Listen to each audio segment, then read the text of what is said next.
18 गाड़ियों पर मुश्तमिल सी-पैक कार रैली सक्खर पहुंच गई।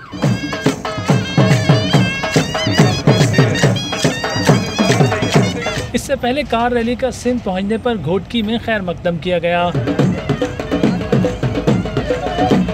इस मौके पर रैली के शुरका पर गुलपाशी भी की गई। घोटकी में झूमर पार्टी ने रक्स करके रैली के शुरका को खुशामदीद कहा।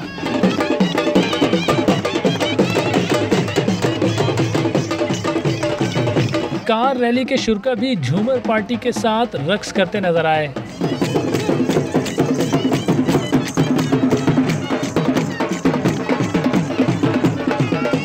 कार रैली बलूचिस्तान से ईरान और मस्कत से होती हुई दुबई पहुंचकर इख्तिताम पजीर होगी।